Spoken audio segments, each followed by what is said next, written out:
Magicians make it look easy, so you decide to try it. But this is not a card trick you can learn in minutes. So keep watching if you want to make it out alive. Here's how to survive swallowing a sword.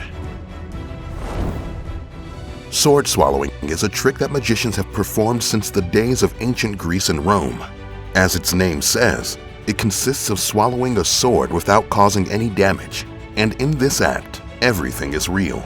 The blades don't collapse, and you won't use any illusions. You'll swallow a real sword. According to the Sword Swallowers Association International, a person who swallows a 40-centimeter sword is a sword swallower, but the maximum length recommended by the association is 83 centimeters. A sword that long would reach the performer's stomach. Could the blade rip your insides? How could your toothbrush help you? How could you get the sword down smoothly? Step 1. Get your toothbrush. If you try to swallow a sword, the first problem that will kick in is your gag reflex. It happens when a foreign object comes in contact with the roof of your mouth, your throat, or the back of your tongue. Your throat will contract as a defense mechanism that keeps you from choking. This will cause your muscles to resist swallowing, resulting in nausea and abdominal muscle spasms. You can desensitize your gag reflex by using your toothbrush. Touch the area that makes you gag and brush it for 15 seconds. Repeat this every day until your soft palate gets comfortable with being in touch with your toothbrush. Step 2. Use a tube.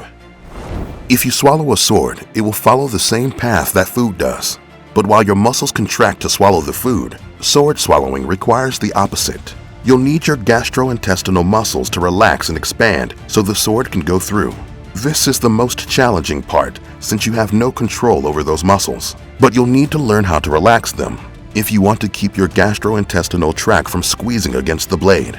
Professionals practice this relaxation for months or years, and they often use guiding tubes to train their muscles. Step 3. Align your body.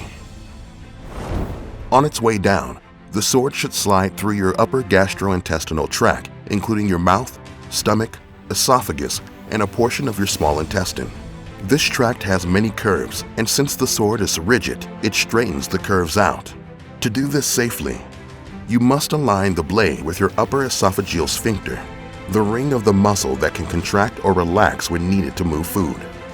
A 59-year-old male sword swallower poked a hole in his esophagus during a performance, but his condition got worse with an ongoing leak by the injury.